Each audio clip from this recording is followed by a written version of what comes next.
Me and my team's efforts have been directed only in one direction.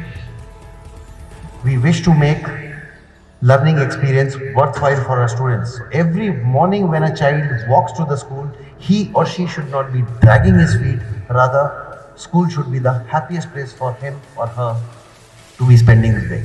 જ્યારે એક પરમાત્માને પણ એક ઋણ ચૂકવવા માટે એક બીજો જન્મ લેવો પડતો હોય, ત્યારે આપણે કેટલા જન્મ સુધી એ ઋણમાં રહેશું અને ક્યારે ઋણ મુક્ત થશું?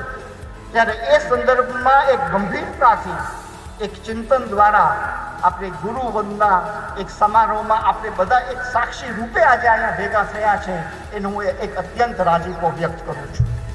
આપણે આત્મસંતોષ, જીવન સાર્થકતા અને સફળતાના ઉચ્ચ શિખરો સર કર્યા હોય એવા આ બધા જ ગુરુજનો જે અહીંયા બિરાજમાન છે અને અહીંયા બિરાજમાન છે, એ બધાને આપ વતી હું નતમસ્તક વંદન કરું.